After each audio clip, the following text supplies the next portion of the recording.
معزز سامعین، السلام علیکم۔ اردو ہارر ناولز میں خوش آمدید۔ آپ سب سے گزارش ہے کہ میری ویڈیوز کو زیادہ سے زیادہ لائک اور شیئر کر کے میری حوصلہ افزائی کیجیے تاکہ میں اسی طرح اچھی اچھی کہانیاں آپ کے پیش خدمت کر سکوں۔ آئیے سنتے ہیں کہانی کالی چڑیل کا دوسرا اور آخری حصہ۔ لڑکی شاید اپنے تعاقب سے باخبر تھی۔ اس کی تصدیق اس کے ایک بار پلٹ کر دیکھنے سے ہوئی۔ وہ مجھے دیکھ کر مسکرائی اور پھر اپنے راستے پر چل پڑی۔ میں کشاں سحر زدہ سا اس کے پیچھے چل رہا تھا۔ میں اس وقت اپنے مقام اور مرتبے کو بھول بیٹھا تھا۔ کافی دیر بعد اس سفر کا اختتام ایک کٹیا کے سامنے ہوا۔ کٹیا کے دروازے پر ایک 80 سالہ بوڑھا سرد موسم میں جسم پر فقط ایک لنگوٹ باندھے بیٹھا تھا۔ کثرت عمر کے باوجود وہ کافی صحت مند تھا۔ داسی ایک لمحے کے لیے پجاری کے قریب رکی، پھر کٹیا میں داخل ہو گئی۔ اس کی نگاہوں سے اوجھل ہوتے ہی میں اس کے حسن کے زہر سے آزاد ہو گیا اور واپس مڑنا چاہا۔ اسی لمحے فضا میں پجاری کی آواز گونجی، بالک یہاں تک آ ہی گیا ہے تو اندر بھی آ جا۔ میں جھجکتا ہوا اس کے ساتھ کٹیا میں داخل ہوا۔ داسی ایک طرف سر جھکائے بیٹھی تھی۔ اس نے سر اٹھا کر میری طرف دیکھا اور پھر شرما کر سر جھکا لیا۔ بالک، تم کس کارن مالنی کا پیچھا کر رہے تھے؟ اس نے میری آنکھوں میں جھانکتے ہوئے پوچھا۔ میرا نام غلام سرور ہے۔ میں کبھی کسی لڑکی کو دیکھ کر اتنا بیکل نہیں ہوا۔ پھر نہ جانے اسے دیکھ کر مجھے کیا ہوا کہ میں بے اختیار اس کے پیچھے چل پڑا۔ شاید یہ مجھے بہت اچھی لگی ہے۔ میں صاف گوئی سے بولا۔ بالک، مجھے تمہارا سچ بولنا اچھا لگا۔ میں پاربتی دیوی کا سیوک بھگوان داس ہوں۔ یہ میری داسی مالنی ہے اور میری بیٹی سمان ہے۔ تم بڑی گھٹناؤں سے بچ کر نکلے ہو، پرنتو اس سے بڑی مصیبتیں تمہارے لیے اپنے پہاڑ سے منہ کھولے کھڑی ہیں۔ تم ایک اچھے منوش ہو، لیکن اس کے ساتھ ساتھ ضدی بھی ہو، اور یہی ضد ہے جس کے کارن تم نقصان اٹھا رہے ہو، اور اسی ضد کے کارن تم نے اپنے دھرماتما کو ناراض کیا اور اب وقت کی ٹھوکروں میں ہو۔ تمہارا ماضی کیا ہے، مستقبل میں کیا ہوگا، یہ بھی میں جان چکا ہوں، پرنتو اسے بتانے کی مجھے آگیا نہیں ہے۔ میرا وچار ہے کہ کچھ سمے میرے ساتھ رہو، تمہارے بھاگیہ میں یہی لکھا ہے۔ بھگوان داس نے کہا اور خاموش ہو گیا۔ میرے شب و روز وہیں بیتنے لگے۔ وہ واقعی ایک گیانی پجاری تھا۔ وہ اکثر مختلف قسم کے جاپ کرتا رہتا۔ اس دوران میں مالنی میرے ساتھ اکیلی جھوپڑی میں ہوتی، لیکن ہمارے درمیان ایک پاکیزہ رشتہ تھا۔ میں کبھی کبھار اسے آنکھ اٹھا کر دیکھ لیتا تھا۔ وہ بھی میری شرافت کی قائل ہو چکی تھی اور رفتہ رفتہ مجھ سے بے تکلف ہوتی جا رہی تھی۔ مجھے اس سرسبز وادی میں رہتے ہوئے 3 ماہ کا عرصہ بیت چکا تھا۔ ان دنوں بھگوان داس کی طبیعت بھی خراب رہنے لگی تھی۔ اس روز اسے بہت تیز بخار تھا اور سانسیں بھی اکھڑی اکھڑی تھی جب اس نے مجھے اپنے قریب بلایا۔ میرا انت ہونے والا ہے۔ مالنی میری اولاد سے بڑھ کر ہے اور اس نے میری بڑی سیوا کی ہے۔ میرے اور بھگوان کے علاوہ اس کی رکشا کرنے والا کوئی نہیں۔ تم مسلمان ہو، لیکن میرا گیان یہ بتا رہا ہے کہ تم ایک مخلص اور اچھے انسان ہو، اور جو وچن دو گے اسے نبھاؤ گے بھی۔ میں مالنی کو تمہارے سپرد کر رہا ہوں۔ اس نے قریب بیٹھی مالنی کا ہاتھ میرے ہاتھ میں تھمایا۔ مجھے وچن دو کہ تم اس کی رکشا کرو گے۔ مجھ میں انکار کی ہمت نہ تھی، اور سچی بات یہ تھی کہ میں خود بھی مالنی کو چاہنے لگا تھا اور اس کی آنکھوں میں بھی اپنے لیے پیار کی جھلک دیکھ لی تھی۔ میں نے بھگوان داس سے وعدہ کیا۔ بھگوان داس تو شاید اسی وعدے کا منتظر تھا۔ اس کا سر ایک طرف ڈھلکا اور وہ ساکت ہو گیا۔ میں نے مالنی کے ساتھ مل کر اس کے دھرم کے مطابق اس کا کریا کرم کر دیا۔ دوسرے روز میں نے مالنی سے کہا، مالنی، میرے لیے یہ تو ممکن نہیں کہ تمہارے دھرم کے مطابق تم سے شادی کروں۔ میں تمہیں اپنے مذہبی طریقے سے اپنانے کے لیے تیار ہوں، لیکن اس کے لیے قاضی اور گواہوں کا ہونا لازمی ہے جو یہاں میسر نہیں۔ لیکن اس ویرانے میں جہاں دور دور تک کوئی انسان نہیں، لیکن خدا ہر جگہ موجود ہے، ہم اس خدا کو گواہ بنا کر ایک دوسرے کے ہو جاتے ہیں۔ مالنی اور میں نے خدا کو گواہ بنا کر ایک دوسرے کو جیون ساتھی چن لیا۔ کسی نے سچ کہا ہے کہ پاگلوں اور عاشقوں میں کوئی فرق نہیں۔ ان کی اپنی منطق ہوتی ہے اور وہ کسی دوسرے کی نہیں سنتے، چاہے اس کا نتیجہ کچھ بھی نکلے۔ وہ رات میری زندگی کی حسین ترین رات تھی۔ مالنی جیسی خوبصورت لڑکی میرے دل کی دھڑکنوں سے زیادہ قریب تھی۔ ہم دونوں رات بھر ایک دوسرے کے دل کی دھڑکنیں سنتے رہے، رات کے آخری پہر سوئے اور دن چڑھے بیدار ہوئے۔ مالنی کو میں نے اپنی داستان حیات بھی سنا ڈالی تھی، جسے مالنی حیرت اور دلچسپی سے سنتی رہی اور پھر بولی، یہ مہاراج بھگوان داس کا پوتر استھان ہے، یہاں کوئی بھی شکتی مداخلت نہیں کر سکتی اور نہ ہی کوئی شکتی یہاں کے حالات جان سکتی ہے۔ یہ سن کر مجھے اطمینان ہوا۔ میرے شب و روز مالنی کے ساتھ وہیں گزرنے لگے۔ اس ویرانے میں کبھی کبھی سوچتا کاش میری زندگی بھی ان لاکھوں افراد کی طرح ہوتی جو اس کائنات میں آتے ہیں اور بغیر کچھ کیے واپس چلے جاتے ہیں۔ محدود افراد انہیں جانتے ہیں، جو اچھے یا برے الفاظ میں کچھ عرصے یاد کرتے ہیں اور پھر بھول جاتے ہیں۔ لیکن افسوس، میری ضد اور فطری تجسس سے میں حالات کے بھنور میں پھنس گیا۔ ہم 6 ماہ مزید اس ویرانے میں رہے، لیکن پھر میں اکتا گیا۔ میں کسی انسانی آبادی تک جانا چاہتا تھا۔ مجھے رگھوناتھ کے مظالم یاد آ گئے تھے۔ میں اس سے 2 ہاتھ کرنا چاہتا تھا۔ اگرچہ اب میں پہلے والا غلام سرور نہیں تھا، جس کے جن غلام اور روح تابع تھی، جو انگلی کے ایک جنبش سے طوفان کھڑا کر دیتا تھا، لیکن میں ایک ضد پسند انسان تھا، اور یہ ضد ہی تو ہے جو انسان کو ناقابل تلافی نقصان پہنچاتی ہے، اور کبھی کبھار یہ ضد ہی اسے اس کی منزل تک پہنچا دیتی ہے۔ میں مالنی کے روکنے کے باوجود اس سے اصرار کر کے اس سمیت سورگ باشی بھگوان داس کے استھان سے نکلا اور چلتا ہوا اس آبادی سے کافی دور نکل گیا۔ ابھی ہم آبادی سے کافی دور تھے کہ پشت سے کسی نے پکارا۔ میں نے مڑ کر دیکھا اور حیرت زدہ رہ گیا۔ رگھوناتھ کسی خونخوار درندے کی طرح مجھے غضبناک نگاہوں سے دیکھ رہا تھا۔ میں کب سے تمہاری تلاش میں تھا، لیکن تمہارے چاروں طرف دھند چھائی ہوئی تھی۔ آج جب دھند چھٹی تو میں تم سے ملنے آ گیا۔ آخر تم میرے پرانے متر ہو، اور تمہارے ساتھ یہ خوبصورت ناری بھی ہے جو میرے کام بھی آئے گی اور کالی چڑیل کی پیاس بھی بجائے گی۔ وہ دانت پیستے ہوئے بولا، رگھوناتھ، تمہیں تمہاری موت میرے سامنے لے آئی ہے۔ میں تمہیں کتے کی موت ماروں گا۔ اب میں پہلے والا غلام سرور نہیں۔ کیا تم بھول گئے میں نے تمہاری حویلی جلا کر خاکستر کر دی تھی؟ اپنے ازلی دشمن کو سامنے دیکھ کر میرا خون کھولنے لگا۔ میں تمہیں نرک میں جھونک دوں گا۔ وہ شعلہ اگلتی آنکھوں سے مجھے دیکھتے ہوئے بولا اور اس کے ہونٹ ہلنے لگے۔ وہ کوئی منتر پڑھ رہا تھا۔ میری سمجھ بھی نہیں آ رہا تھا کہ میرا اگلا قدم کیا ہونا چاہیے۔ میرے ساتھ مالنی بھی تھی، جو خوفزدہ نظروں سے رگھوناتھ کو دیکھ رہی تھی۔ میں اسی ادھیڑ بن میں تھا کہ رگھوناتھ نے اپنا منتر ختم کر کے اپنا دایاں ہاتھ فضا میں بلند کیا، مگر اس کا ہاتھ اٹھے کا اٹھا رہ گیا۔ وہ اپنا ہاتھ میری طرف جھٹکنے میں کامیاب نہ ہو سکا تھا۔ ایسا لگ رہا تھا کہ جیسے کسی نادیدہ قوت نے اس کا ہاتھ جکڑ لیا ہو۔ اسی لمحے فضا میں ایک نعرہ بلند ہوا، حق اللہ ہو، اور زمین لرزنے لگی۔ میں نے رگھوناتھ کے چہرے پر بوکھلاہٹ کے آثار دیکھے۔ اس کے ساتھ ہی وہ اپنی جگہ سے غائب ہو گیا۔ نادان کب تک بھٹکتا رہے گا؟ میری سماعت سے ایک ٹھوس آواز ٹکرائی اور میں جہاں کا تہاں کھڑا رہ گیا۔ اس آواز کو میں زندگی بھر فراموش نہیں کر سکتا تھا۔ جب پہلی بار پاکستان میں رگھوناتھ مجھے کالی چڑیل سمیت جان سے مارنے پہنچا تھا، تب اسی آواز نے مجھے اس ظالم جادوگر سے بچایا تھا۔ میں نے آواز کی سمت دیکھا۔ ہم سے کچھ فاصلے پر ایک دبلا پتلا مجذوب کھڑا تھا۔ اس کے سر اور داڑھی کے بال بے تحاشا بڑے ہوئے تھے۔ بدن پر پیوند زدہ پھٹے پرانے کپڑے اور پاؤں میں چپل ندارت تھی۔ اس کی آنکھیں روشن اور انگاروں کی طرح دہکتی ہوئی اور آواز گونجدار تھی۔ میں مجذوب کو پہچانتے ہی مالنی کا ہاتھ چھوڑ کر اس مجذوب کے قدموں سے لپٹ گیا۔ بابا، مجھے راہ راست پر لے آؤ، میں واقعی بھٹک گیا ہوں۔ بابا جی نے بھی میرا ساتھ چھوڑ دیا ہے۔ میں اس کے قدموں سے لپٹا رو رہا تھا۔ مجذوب اپنے پاؤں چھڑاتے ہوئے اور مالنی کے قریب جا پہنچا۔ تو خود تو دربدر ہے، اس بچی کو کہاں یہ ٹھوکریں کھاتا رہے گا؟ اسے مجھے دے دے۔ مجذوب مالنی کے سر پر شفقت سے ہاتھ رکھتے ہوئے بولا۔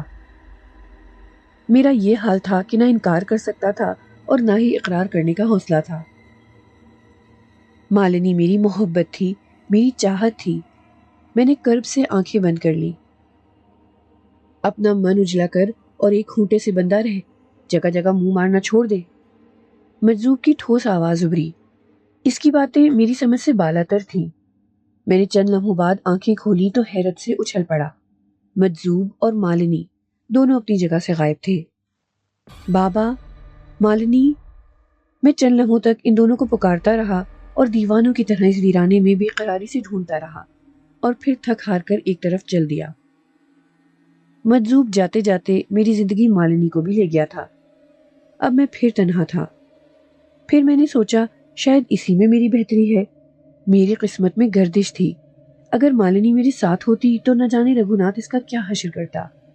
چلو اچھا ہی ہوا وہ محفوظ ہاتھوں میں پہنچ گئی، میں نے سوچا۔ میں بنا رکے چلتا رہا، پھر رات کی تاریکی میں جہاں تھا وہیں لیٹ کر سو گیا، اور پھر صبح سورج کی پہلی کرن نمودار ہوتے ہی چل پڑا۔ سپہر کے قریب میں ایک آبادی میں داخل ہو چکا تھا۔ اب مزید چلنا میرے لیے مشکل تھا۔ کئی گھنٹوں سے پیدل چل چل کر میرے پاؤں زخمی ہو چکے تھے۔ میں ایک سڑک کے کنارے بیٹھ گیا۔ کافی دیر بعد دور سے ایک مسافر بس آتی دکھائی دی، جسے میں نے ہاتھ کے اشارے سے روکا اور بس کے رکتے ہی سوار ہو گیا۔ میں سیٹ کی پشت سے ٹیک لگائے آنکھیں بند کیے بیٹھا ہوا تھا کہ بس ایک جھٹکے سے رک گئی۔ میں نے آنکھیں کھول دی۔ یہ چیک پوسٹ تھی جہاں پولیس اہلکار ہر گزرنے والی گاڑی کی تلاشی لے رہے تھے۔ پھر اس بس میں 2 پولیس اہلکار چڑھے۔ ان میں سے ایک کو دیکھتے ہی میرے چہرے کا رنگ فق ہو گیا۔ یہ ارجن پانڈے تھا۔ ارجن پانڈے بھی مجھے دیکھ چکا تھا۔ وہ میرے قریب پہنچا اور ہولسٹر سے پسٹل نکال کر مجھ پر تان لیا۔ یہ دیکھ کر مسافروں میں خوف و ہراس پھیل گیا۔ کچھ خوف و ہراس اس کے الفاظ سے بھی پھیلا جو اس طرح تھے: اوہ، تو اس بس میں آتنکوادی بھی موجود ہے۔ اس نے مجھے گریبان سے پکڑا اور بس سے نیچے اتار دیا۔ پانڈے جی، میری تم سے کوئی ذاتی دشمنی نہیں ہے، اور تم یہ بھی جانتے ہو کہ میں بے گناہ ہوں۔ مجھے چھوڑ دو۔ چپ تیری! اس نے مجھے پے در پے کئی تھپڑ رسید کیے۔ کچھ دیر بعد میں پولیس اسٹیشن میں موجود تھا، جہاں پولیس والے میری خاطر خواہ مرمت کر رہے تھے، اور میں تکلیف کی شدت سے چیخو پکار کر رہا تھا۔ ارجن پانڈے کا ایک ہی مطالبہ تھا کہ میں شہر میں ہونے والے لڑکیوں کے قتل کی پراسرار وارداتوں کی ذمہ داری قبول کر لوں اور ساتھ ہی اپنے پاکستانی جاسوس ہونے کا اقرار کر لوں۔ پہلے تو عام طریقے سے لاتوں سے ڈنڈوں سے پٹائی کی گئی۔ میں نے رگھوناتھ کی کوٹھی اور مندر کو آگ لگانے کا جرم قبول کر لیا تھا، مگر ناکردہ جرم قبول کرنے سے انکاری تھا۔ میں قسمیں کھا کھا کر کہتا رہا کہ میں قاتل یا جاسوس نہیں۔ میرے ہر انکار کے بعد تشدد میں اضافہ ہوتا چلا گیا۔ میں چیختا رہا، چلاتا رہا، لیکن میری آہو بکا سننے والا اور مجھے اس ظلم و ستم سے بچانے والا کوئی نہ تھا۔ میری انگلیوں کو شکنجے میں پلاس کی مدد سے ناخن کھینچے گئے۔ میں تکلیف کی شدت سے چیختے چیختے بے دم ہو جاتا تھا۔ مجھ سے کہا جا رہا تھا کہ لڑکیوں کا قاتل ہونے اور پاکستانی جاسوس ہونے کا اقرار کر لوں، لیکن اپنی تمام تر کوششوں کے باوجود وہ مجھے جاسوس نہ ثابت کر سکے، اور مجھ پر درجنوں لڑکیوں کے قتل عام، مندر میں آگ لگانے کا جرم، غیر قانونی طور پر ہندوستان میں داخل ہونے کا جرم عائد کر کے عدالت میں چلان پیش کر دیا۔ عدالت میں مجھ پر وکیل نے سوالات کی بوچھاڑ کر دی، جس کا میں اپنی سمجھ بوجھ کے مطابق جواب دینے لگا۔ مسٹر غلام سرور، کیا تم اپنے اس جرم کو قبول کرتے ہو کہ تم نے درجنوں معصوم لڑکیوں کے گلے انتہائی بے رحمی سے کاٹے، مہاراج رگھوناتھ کی کوٹھی کو آگ لگائی؟ میں نے کسی لڑکی کو قتل نہیں کیا، یہ مجھ پر جھوٹا الزام ہے۔ تو پھر اس تصویر کے بارے میں تم کیا کہتے ہو؟ سرکاری وکیل نے وہی تصویر میرے سامنے لہرائی جو رگھوناتھ کی ڈرائیور نے کھینچی تھی۔ تصویر میں مقتول لڑکی کا سر میرے قدموں میں پڑا تھا اور میرے ہاتھ میں خون آلود چھری موجود تھی۔ سرکاری وکیل نے تصویر جج کے سامنے رکھ دی اور مجھ سے پوچھا، کیا یہ تصویر تمہاری ہے؟ ہاں، یہ میری ہی تصویر ہے، میں نے جواب دیا۔ جب تم خود کہہ رہے ہو کہ یہ تصویر تمہاری ہے، تو پھر اس حقیقت سے کیوں انکار کر رہے ہو کہ یہ خون تم نے نہیں کیے؟ سرکاری وکیل نے سوال کیا۔ اس لیے کہ میرے دل و دماغ اس وقت کالی چڑیل کے قبضے میں تھا جب میں نے چھری سے اس لڑکی پر حملہ کیا، میں نے جواب دیا، اور کمرہ عدالت میں موجود تمام افراد حیرت زدہ رہ گئے۔ کمرہ عدالت مختلف قسم کی آوازوں سے گونج اٹھا۔ Order, order! جج نے ہتھوڑا بجا کر سب کو خاموش رہنے کا حکم دیا۔ یہ کالی چڑیل کون ہے؟ وکیل نے سوالات کے سلسلے کو آگے بڑھایا۔ یہ پنڈت رگھوناتھ کی غلام ہے جو انسان کے دل و دماغ پر قابض ہو جاتی ہے اور انسانی خون اس کی خوراک ہے۔ شہر میں ہونے والی لڑکیوں کا قتل عام بھی رگھوناتھ نے اسی لیے کیا کہ کالی چڑیل کے لیے خون مہیا ہو سکے۔ کالی چڑیل کو رگھوناتھ اپنے مذموم مقاصد میں استعمال کر رہا ہے۔ میں نے جواب دیا اور سرکاری وکیل کے استفسار پر اپنی ردات سنا ڈالی۔ مسٹر غلام سرور، تم یہ الف لیلا ہزار داستان کی طرز کی کہانی سنا کر کیا ثابت کرنا چاہتے ہو؟ اس جدید دور میں آتمائیں، چڑیلیں، جن، بھوت، نون سینس، یہ کیا بکواس ہے؟ سرکاری وکیل جارحانہ لہجے میں بولا اور اپنا چہرہ جج کی طرف کر کے بولا، جناب اعلیٰ، اس تصویر اور آلائے قتل پر ملزم کی انگلیوں کے نشانات یہ ظاہر کر رہے ہیں کہ یہ ایک سفاک قاتل ہے۔ اس کے علاوہ رگھوناتھ مہاراج کی کوٹھی کو آگ بھی اسی نے لگائی۔ کالی کے مندر میں آگ لگانے کا گھنونا پاپ بھی اسی نے کیا۔ جہاں اسے ارجن پانڈے نے گرفتار کیا، وہاں سے بھی یہ ایک حوالدار اور سپاہیوں کو زخمی کر کے پولیس اسٹیشن سے بھاگ نکلا۔ یور آنر، اسے سخت سزا دی جائے۔ وہ مجھے پہلی ہی سماعت میں سزائے موت دلوانا چاہتا تھا۔ عدالت نے فیصلہ سنانے کے لیے 10 دن بعد کی تاریخ دے دی۔ مجھے جیل بھجوانے کے لیے جیل کی وین میں دھکیل دیا گیا اور وین جیل کی طرف روانہ ہو گئی۔ میں قیدیوں کے بیچ پھنسا گہری سوچ میں مستغرق تھا کہ وین ایک سنسان سڑک پر جھٹکے سے رکی۔ میں نے چونک کر دیکھا، میرے ارد گرد موجود تمام قیدی کسی بت کی طرح ساکت و جامد تھے۔ پھر وین کا دروازہ خود بخود کھلا تو مجھے حیرت کا ایک اور جھٹکا لگا۔ وین کے پچھلے کیبن میں موجود رائفل بردار محافظ بھی کسی مجسمے کی طرح ساکت تھے۔ میں حیرت زدہ سا وہ منظر دیکھ رہا تھا۔ وہ سب میری سمجھ سے باہر تھا کہ جیل کی وین اس ویران سڑک پر کیوں رکی اور اس میں موجود تمام قیدی اور گارڈ کسی مجسمے کی طرح کیوں ساکت ہیں۔ اسی وقت ایک کرخت آواز سنائی دی، گاڑی سے باہر آ جاؤ۔ میں یہ آواز سنتے ہی سناٹے میں آ گیا۔ میں اس آواز کو بخوبی پہچانتا تھا۔ یہ آواز کالی چڑیل شاہ کالی کی تھی۔ گویا اس گاڑی کو روکنے اور قیدیوں اور محافظوں کو کسی مجسمے کی طرح ساکت کرنے میں کالی چڑیل کا ہاتھ تھا۔ مگر وہ مجھے اس وین سے باہر کیوں نکالنا چاہتی تھی؟ یہی سوچ مجھے الجھا رہی تھی۔ میں نے پختہ ارادہ کر لیا تھا کہ چاہے کچھ بھی ہو جائے میں جیل کی اس وین سے باہر نہیں نکلوں گا۔ جلدی سے باہر آ جاؤ، کالی چڑیل کی آواز دوبارہ ابھری۔ نہیں، میں باہر نہیں آؤں گا، میں نے وہیں بیٹھے بیٹھے جواب دیا، مگر کچھ ہی دیر بعد اٹھا اور جیل کی وین سے باہر نکل گیا۔ اس میں میرے ارادے کا کوئی دخل نہ تھا۔ کالی چڑیل مجھ پر قابض ہو چکی تھی۔ سامنے ہی رگھوناتھ کھڑا تھا۔ اس سے کچھ فاصلے پر ایک شاندار کار موجود تھی۔ میں گویا نیند میں چلتا ہوا کار کی عقبی نشست پر بیٹھ گیا۔ میری گاڑی میں بیٹھتے ہی رگھوناتھ بھی کار میں بیٹھ گیا اور کار چل پڑی۔ تقریباً آدھے گھنٹے بعد ہم ایک سنسان مقام پر پہنچے تھے۔ میں جیسے ہی کار سے باہر نکلا، کالی چڑیل نے میرے ذہن کو آزاد کر دیا اور میں حیران و پریشان ادھر ادھر دیکھنے لگا۔ رگھوناتھ میرے سامنے کھڑا تھا۔ اسی لمحے وہ کالی چڑیل بھی ظاہر ہو گئی۔ میں نے سنا تھا کہ تم بڑے مہاپرش بن گئے ہو، مگر شاہ کالی نے تمہیں بے بس کر ڈالا۔ تم حیران ہو گئے کہ میں نے تمہیں جیل کیوں نہیں جانے دیا۔ تو سنو، اس کا کارن یہ ہے کہ وہ تمہارے لیے آسان سزا ہوتی۔ تم کچھ عرصہ جیل میں قید رہتے، پھر تمہیں پھانسی ہو جاتی اور مکتی مل جاتی، جبکہ میں اتنی آسانی سے تمہیں مکتی نہیں دینا چاہتا۔ میں تمہیں کسی خارج زدہ کتے کے روپ میں تبدیل کر دوں گا۔ تم گلی گلی بھیک مانگتے پھرو گے۔ رگھوناتھ اشتعال میں آ گیا اور اس کے لب ہلنے لگے۔ منتر پڑھتے ہوئے اس نے زمین سے مٹی اٹھائی اور میرے چہرے پر پھینک دی۔ مجھے ایسا لگا کہ جیسے میرے چہرے پر کسی نے تیزاب پھینک دیا ہو۔ کچھ مٹی میری آنکھوں میں بھی گئی اور آنکھوں میں سخت قسم کی جلن شروع ہو گئی۔ میرے حلق سے بے ساختہ چیخ نکلی اور میں اپنی آنکھوں کو مسلنے لگا۔ اس کے ساتھ ہی مجھے ایسا لگا جیسے ٹانگوں سمیت میرے پورے بدن میں سے جان نکل گئی ہو۔ میں کٹے ہوئے شہتیر کی طرح گرا۔ آنکھوں میں جلن ختم ہو چکی تھی، مگر آنکھیں پھاڑ پھاڑ کر دیکھنے کے باوجود کچھ نظر نہیں آ رہا تھا۔ گویا میں اندھا ہو چکا تھا۔ میں نے اٹھنے کی کوشش کی مگر ناکام رہا۔ ایسا لگ رہا تھا کہ جیسے ٹانگوں سے جان نکل گئی ہو۔ اسی لمحے رگھوناتھ کی آواز سنائی دی جو کہہ رہا تھا، میں چاہتا تو تمہیں جان سے مار ڈالتا، مگر اس سے تمہیں مکتی مل جاتی۔ میں نے تمہیں اندھا کر دیا ہے، اب تم زندگی بھر دیکھ نہیں سکو گے۔ تمہارا نچلا دھڑ مفلوج ہو چکا ہے، اب تم زندگی بھر چل بھی نہیں سکتے۔ اب تمہارے لیے ایک ہی راستہ ہے، زندگی بھر بھیک مانگو، اس سے مجھے شانتی ملے گی۔ ہاں، تم پر ایک مہربانی ضرور کروں گا، تمہیں بمبئی کی کسی مصروف ترین سڑک کے فٹ پاتھ پر ڈال دوں گا تاکہ تمہیں بآسانی بھیک مل سکے۔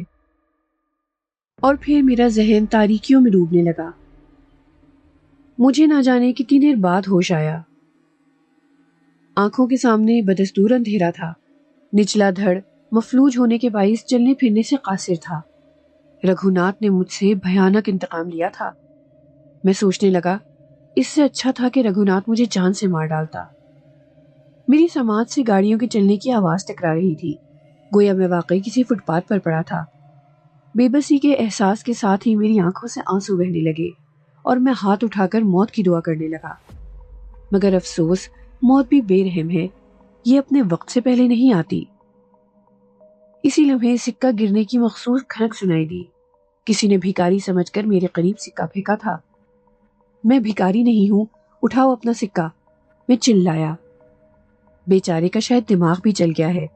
ایک نسوانی آواز سنائی دی۔ میرے سامنے سکے گرتے رہے مگر میں نے انہیں ہاتھ بھی نہ لگایا۔ میں بھوکا پیاسا اس فٹ پاتھ پر گھنٹوں پڑا رہا۔ پھر ایک مردانہ آواز سنائی دی، بابا یہ کھانا کھا لو۔ کھانے کو جی تو نہیں چاہ رہا تھا مگر بھوک بہت لگ رہی تھی۔ میں نے ٹٹول کر کھانا شروع کر دیا۔ اس مہربان شخص نے مجھے پانی بھی پلایا۔ نہ جانے کتنے دن بیت گئے، میں اسی فٹ پاتھ پر حقیر کیچوے کی طرح پڑا رہا۔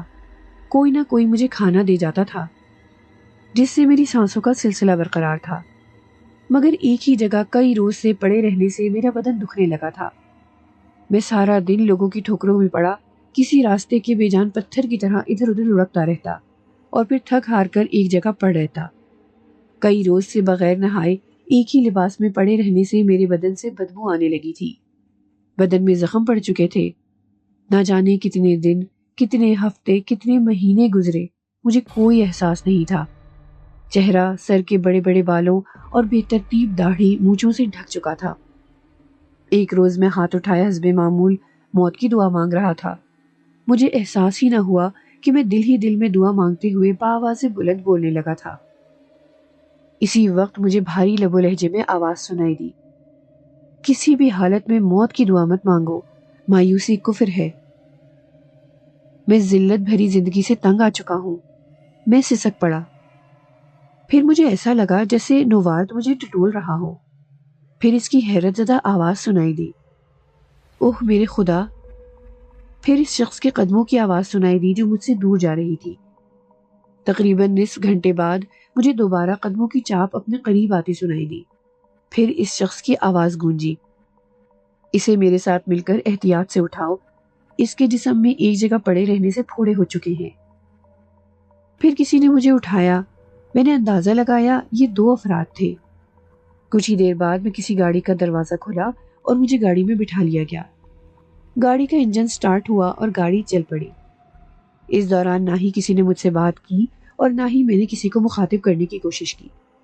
ویسے بھی میری حیثیت راستے کے ایک پتھر کی سی تھی جسے جہاں پھینک دیا جائے اسے کوئی فرق نہیں پڑتا۔ یہ سفر کافی دیر تک جاری رہا۔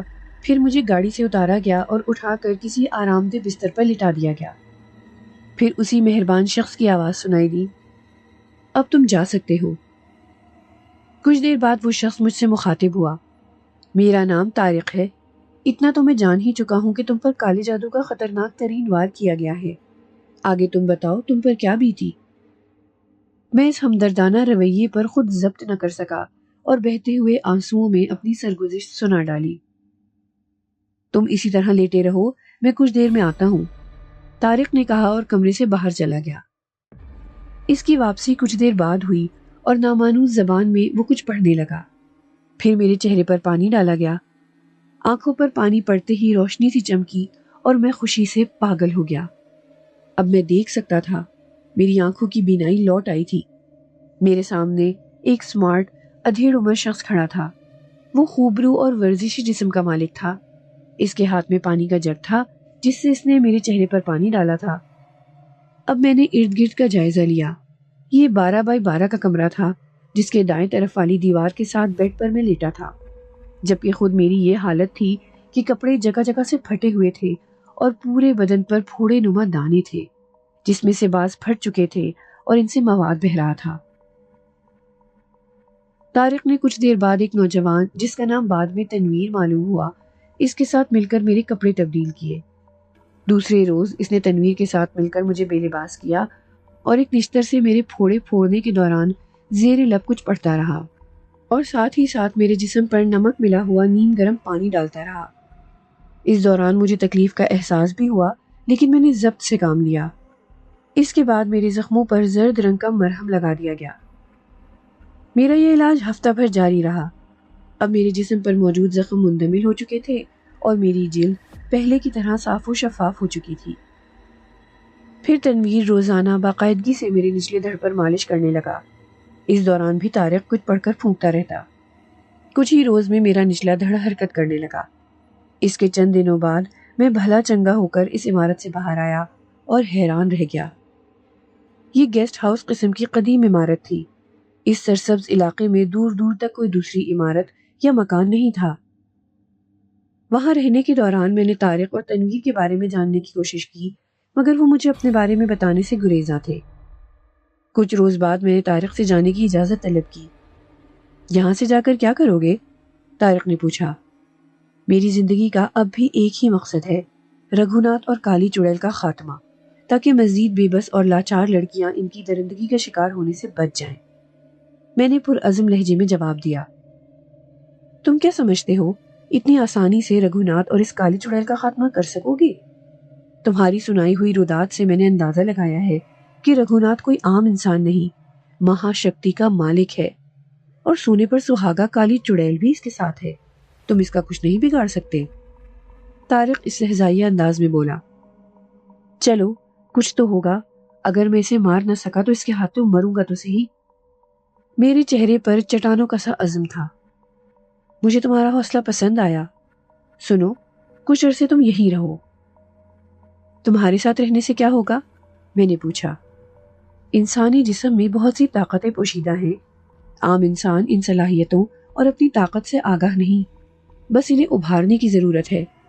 تم نے میرے نام سے اندازہ لگا لیا ہوگا کہ میں الحمدللہ مسلمان ہوں۔ مجھے بچپن ہی سے ماورائی علوم سے جنون کی حد تک دلچسپی ہے، اور میرا تعلق ایک دولت مند گھرانے سے تھا۔ والدین کی طرف سے بھی آزادی تھی۔ میں ہندو پنڈتوں، سادھوؤں کے ساتھ بھی رہا، ان سے بھی بہت کچھ سیکھا۔ پھر مجھے بدھ مت کا ایک پیروکار ملا جو بہت بڑا گیانی تھا۔ شاکیہ منی کا یہ پیروکار بہت منت و سماجت کے بعد مجھے اپنا شاگرد بنانے پر راضی ہوا۔ میں نے مختلف ریاضتوں پر انتھک محنت سے اس سے بہت کچھ سیکھا ہے، طارق نے کہا۔ آپ نے آج تک مجھے نہیں بتایا کہ آپ کون ہیں اور کیا کرتے ہیں۔ شاید آپ کو مجھ پر اعتبار نہیں، میں نے گلہ کیا۔ ایسی کوئی بات نہیں، مجھے تم پر بھروسہ ہے، اسی لیے تمہیں اپنا شاگرد بنانا چاہتا ہوں، لیکن میں تمہیں اپنے بارے میں بتا نہیں سکتا۔ پلیز ناراض مت ہونا، اسے میری مجبوری سمجھو اور مجھے آپ کے تکلف سے مخاطب مت کرو۔ بے شک میں تم سے عمر میں بڑا ہوں، لیکن تم مجھے اپنا دوست سمجھ سکتے ہو، بلکہ سمجھو۔ اس نے مجھے سینے سے لگاتے ہوئے کہا اور میں ہنس پڑا۔ دوسرے روز سے میری مشقتیں شروع ہو گئیں۔ طارق نے مجھے پہلے روز کھلی فضا میں آلتی پالتی مار کر خاص انداز میں بٹھایا اور درخت کے تنے پر خنجر سے ایک چھوٹا سا گول دائرہ بنایا اور پلکیں جھپکائے بغیر آنکھیں اس پر مرکوز کرنے کی ہدایت کی اور ہلنے جلنے اور کسی بھی قسم کی حرکت سے مجھے منع کر دیا۔ دوسرے روز اس مشق میں 10 منٹ کا وقت بڑھا دیا گیا۔ 5ویں دن میری آنکھوں میں درد ہونے لگا اور پانی بہنے لگا۔ میری آنکھیں ایک ہی سمت دیکھتے رہنے سے پتھرانے لگی تھیں اور جسم اینٹھنے لگا تھا۔ بعض اوقات آنکھوں کے آگے اندھیرا چھا جاتا، مگر میں ضبط کیے بیٹھا رہتا۔ تصور اور تخیل کو یکسو کرنا آسان کام نہیں۔ طارق کا انداز سائنسی تھا۔ اس کا کہنا تھا کہ انسان کو ذہنی اور جسمانی ورزش کرتے رہنا چاہیے، اس سے اس کا جسم طاقتور ہوتا ہے۔ اس کا کہنا تھا کہ مراقبہ ذہن کی خفیہ صلاحیتیں ابھارنے کی ورزش ہے۔ میں تصور اور تخیل کو یکسو کرنے میں متواتر لگا رہا۔ اس دوران طارق اور تنویر اکثر کئی گھنٹے غائب رہتے۔ وہ نہ جانے کہاں جاتے تھے، کیا کرتے تھے، میں نہیں جانتا، اور نہ ہی جاننے کی کوشش کی۔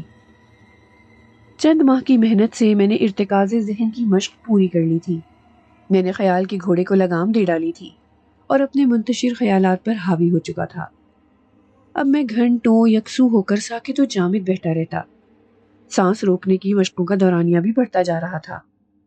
رفتہ رفتہ مراقبے کا دورانیہ بھی بڑھتا جا رہا تھا۔ دوران مراقبہ مجھے کچھ بھی کھانے پینے کی اجازت نہ تھی۔ رفتہ رفتہ میں پورا پورا دن مراقبے میں گزار دیتا۔ کئی بار میں دوران مراقبہ گر گیا۔ رفتہ رفتہ مراقبے کی مدت 1 ہفتے تک جا پہنچی۔ چھوٹی موٹی مشقیں کرتے کرتے اصل مرحلہ آ گیا۔ اب مجھے طارق کے حکم پر مسلسل 1 ماہ تک بغیر کچھ کھائے پیے مراقبہ مکمل کرنا تھا، جو انتہائی مشکل کام تھا۔ مجھے ایک تاریک کمرے میں بٹھا دیا گیا۔ دوران مراقبہ ذہن میں آنے والے خیالات کو میں نے خود پر حاوی ہونے نہیں دیا اور یکسو ہو کر آسن جمائے بیٹھا رہا۔ اس دوران مجھے مچھر کاٹتے رہے، جسم پر چیونٹیاں اور اس قسم کے دوسرے حشرات الارض گھومتے رہے، مگر میں یکسو ہو کر مراقبے میں گم رہا۔ کئی بار مختلف قسم کی خوفناک بلائیں دکھائی گئی، مگر میں انہیں طارق کے حکم پر نظر انداز کرتا گیا۔ 2 سال کی مسلسل محنت، انہماک، مراقبوں اور ارتکاز کے بعد میرے اندر ایسی قوتیں پیدا ہو چکی تھی کہ جن کا میں تصور بھی نہیں کر سکتا تھا۔ اس روز مجھے طارق نے گلے لگایا اور پیٹھ تھپ تھپانے کے بعد بولا، اب تم ایک مضبوط شخص ہو، اگر چاہو تو جا سکتے ہو، مگر لوٹ کر یہاں مت آنا، کیونکہ اب ہم تمہیں نہیں ملیں گے۔ ہم جس مقصد کے تحت یہاں آئے تھے وہ پورا ہونے والا ہے۔ دوسرے روز میں وہاں سے روانہ ہو گیا، مگر اب میں پہلے والا غلام سرور نہیں تھا۔ مراقبوں اور انتھک ریاضتوں نے مجھے آئرن مین بنا دیا تھا۔ میلوں پیدل چلنے کے بعد میں شہری حدود میں داخل ہونے ہی والا تھا کہ ٹھٹک کر رک گیا۔ مجھ سے چند قدموں کے فاصلے پر دراز قد کالی چڑیل اپنے بھیانک چہرے کے ساتھ نمودار ہو چکی تھی اور جارحانہ تیوروں کے ساتھ مجھے گھور رہی تھی۔ مجھے صحیح سلامت اپنے قدموں پر کھڑا دیکھ کر اس کی آنکھوں میں حیرت تھی۔ تم اچانک جب اس چوراہے سے غائب ہوئے تو میں نے اور آقا نے تمہارے بارے میں جاننا چاہا، مگر حیرت کی بات یہ کہ تم کہیں بھی دکھائی نہ دیے۔ آج ہمارے سامنے سے اندیکھی دیوار جیسے ہی ہٹی، میں یہاں آ پہنچی۔ سب سے پہلے تو یہ بتاؤ، کون سی شکتی تمہاری سہایتا کر رہی تھی؟ کالی چڑیل مجھے خوفناک نگاہوں سے دیکھتے ہوئے بولی اور میں سمجھ گیا۔ یہ طارق کا کرشمہ تھا۔ اس نے میرے چاروں طرف ایسا سخت حصار کر رکھا تھا کہ جب تک میں وادی میں رہا، رگھوناتھ اور کالی چڑیل میرے بارے میں نہ جان سکے، اور جیسے ہی وادی سے باہر نکلا ان کی نظروں میں آ گیا۔ کیوں؟ تمہارا آقا تو شکتی شالی ہے اور تم بھی اس سے کم نہیں۔ اب کہاں گئی تم دونوں کی شکتی؟ کہتے ہیں کہ گیدڑ کی شامت آتی ہے تو وہ شہر کا رخ کرتا ہے۔ تمہاری شامت ہی نے تمہیں یہاں بھیجا ہے، میں نے استہزائیہ انداز میں کہا۔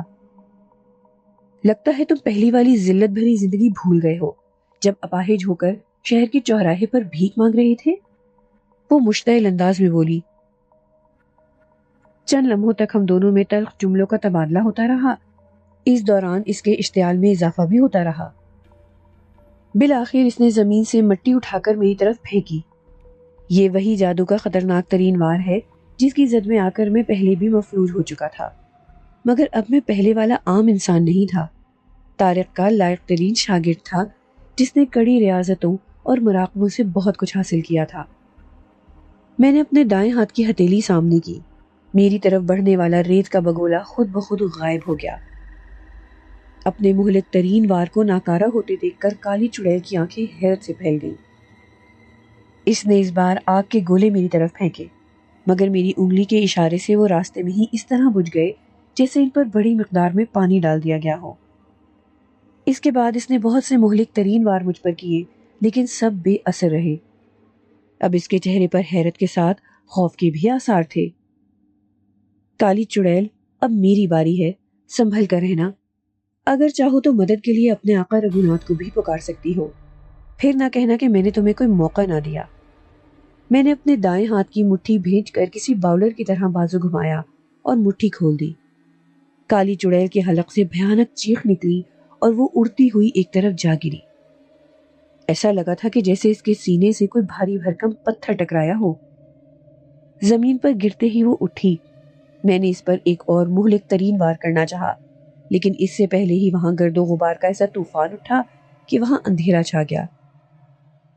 جب یہ گرد و غبار کا طوفان تھما تو کالی چڑیل اپنی جگہ سے غائب تھی۔ میں کالی چڑیل جیسی ماورائی قوت کو ذکر پہنچا کر خوش تھا۔ یہ رگھوناتھ کے مقابلے میں میری پہلی فتح تھی۔ میں چلتے ہوئے شہری حدود میں داخل ہو چکا تھا۔ رات ہو چکی تھی اور مجھے رہنے کے لیے ٹھکانے کی ضرورت تھی، جبکہ جیب میں پھوٹی کوڑی تک نہیں تھی۔ یہاں جیل میں قید کے دوران دوسرے قیدیوں سے سیکھا ہوا جیب تراشی کا فن کام آیا۔ میں فٹ پاتھ پر چلتے ہوئے ایک شخص سے ٹکرایا اور اس کی ہپ پاکٹ میں موجود بٹوا نکال لیا۔ ایسا کرتے وقت مجھے شرمندگی ہوئی، ضمیر نے ملامت بھی کیا، لیکن یہ میری مجبوری تھی۔ وہ رات میں نے ایک اوسط درجے کے ہوٹل میں بسر کی۔ ناشتہ کرتے ہی میں ہوٹل سے باہر نکل گیا۔ مجھے رگھوناتھ کی تلاش تھی۔ اب میں فیصلہ کن جنگ کرنا چاہتا تھا۔ مختلف مندروں میں جا کر پجاریوں سے اس کے بارے میں پوچھا، مگر ہر ایک اس کے ٹھکانے سے لا علم تھا۔ آخر ایک مندر میں میری مراد بر آئی۔ ایک ادھیڑ عمر پجاری نے مجھے بتایا کہ وہ کالی کے ایک مندر میں موجود ہے۔ میں اس کے بتائے ہوئے پتے پر اس دیہات میں پہنچا جہاں کالی کا پرانا مندر موجود تھا۔ رات کے 10 بج رہے تھے۔ منزل پر جلد پہنچنے کے لیے میں نے دیہات میں داخل ہوتے ہی تیز رفتاری سے بھاگنا شروع کر دیا۔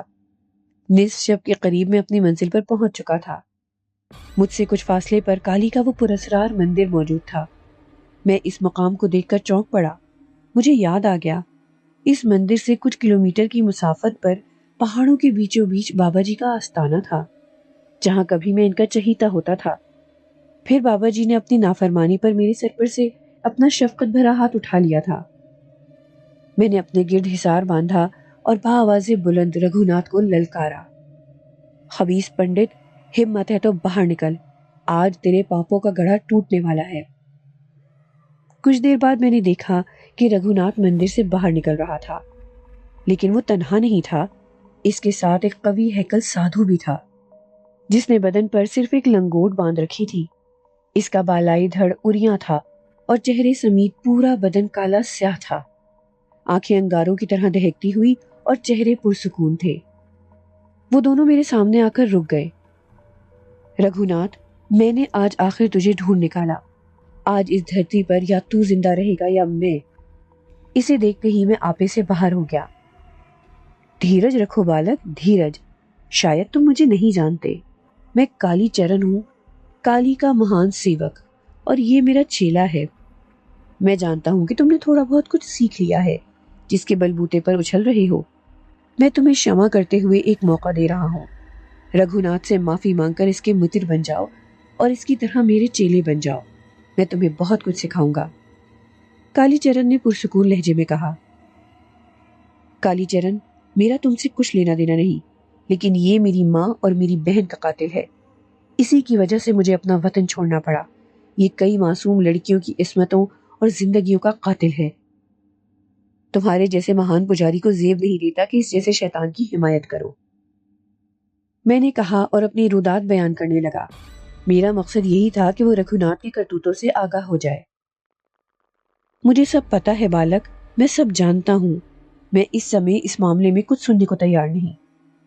وہ مجھ پر نگاہیں جماتے ہوئے چبا چبا کر بولا۔ تو پھر ٹھیک ہے، تمہیں بھی بہت کچھ سہنا پڑے گا، میں نے کہا۔ تم کیا سمجھتے ہو تم نے مجھے ڈھونڈا ہے؟ اس مندر کے پجاری نے میرے ہی کہنے پر تمہیں ٹھکانہ بتایا تھا تاکہ تم دوڑتے ہوئے میری طرف آؤ اور مارے جاؤ، اور یہی ہوا۔ اس کے علاوہ میرے پاس تو تمہارے لیے اچھی خبر بھی ہے۔ تمہیں اپنے پتا تو یاد ہوں گے جو بیٹی کی دردناک موت کے بعد در بدر کی ٹھوکریں کھا رہا تھا۔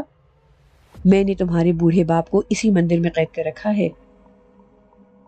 میرے دل و دماغ میں آندھیوں کے جھکڑ چلنے لگے۔ بدن کا سارا خون سمٹ کر آنکھوں میں اتر آیا۔ ماں اور بہن کے بعد صرف میرا باپ زندہ تھا، جسے نہ جانے اس خبیث نے کیسے اپنے قبضے میں کر لیا تھا۔ میں نے انجام سے بے پرواہ ہو کر شہادت کی انگلی سے رگھوناتھ کی طرف اشارہ کیا۔ رگھوناتھ چیختا ہوا گرا اور تڑپنے لگا۔ ایسا لگ رہا تھا جیسے وہ سخت اذیت میں ہو۔ کالی چرن کا چہرہ غصے سے سرخ ہو گیا۔ اس نے رگھوناتھ کی طرف کچھ پڑھ کر پھونکا۔ اس نے تڑپنا بند کر دیا اور اٹھ کر کھڑا ہو گیا۔ مہاشے، تم نے کالی چرن کو للکارا ہے، اب اس کا انجام بھی دیکھ لو گے۔ وہ غصے سے کھولتے ہوئے بولا اور اس کے ہونٹ ہلنے لگے۔ میں سمجھ گیا کہ وہ کوئی منتر پڑھ رہا تھا۔ پھر اس نے انگلی سے میری سمت اشارہ کیا۔ درجنوں کی تعداد میں چھوٹے چھوٹے خوخار اور ہیبت ناک جانور میری طرف لپکے، لیکن میں حصار میں محفوظ کھڑا تھا۔ یہ کالی چرن کے بیر تھے۔ جو بھی حصار کے قریب پہنچتا اس کے جسم میں آگ بھڑک اٹھتی۔ کچھ ہی دیر میں یہ کھیل ختم ہو گیا۔ اس کے لاتعداد بیر مجھے کوئی بھی نقصان پہنچانے میں ناکام رہے تھے۔ اسی لمحے میرے عقب میں ایک لرزہ خیز چیخ سنائی دی۔ میں نے مڑ کر دیکھا، وہاں دیو ہیکل کالی چڑیل کھڑی غضبناک نگاہوں سے میری طرف دیکھ رہی تھی۔ میں اس کی طرف متوجہ ہوا ہی تھا کہ کالی چرن نے اپنے سر کا ایک بال توڑ کر میری طرف پھینکا، جو کسی سانپ کی طرح بل کھاتا ہوا میرے حصار سے جا ٹکرایا۔ ایک جھماکا سا ہوا اور میرا حصار ٹوٹ گیا۔ اس سے پہلے کہ میں اپنے تحفظ کے لیے دوبارہ حصار باندھتا، کالی چرن کوئی منتر پڑھ کر زمین کی راکھ مجھ پر پھینک چکا تھا اور میرا بدن ان دیکھی زنجیروں سے بندھ گیا۔ میرے لیے معمولی سی جنبش کرنا بھی محال ہو چکا تھا۔ یہ ان دیکھی زنجیروں کی بندش بازوؤں سے لے کر دونوں ٹانگوں تک بندھ چکی تھی۔ میرے لیے معمولی سی حرکت کرنا بھی محال ہو چکا تھا۔ میں سنبھلنے کی کوشش کے باوجود بھی زمین پر گر پڑا۔ کیوں مہاشے؟ میں نے کہا تھا نا کہ اپنی جان بچا کر بھاگ جاؤ، مگر تم نے میری ایک نہ سنی اور میرا اپمان کیا۔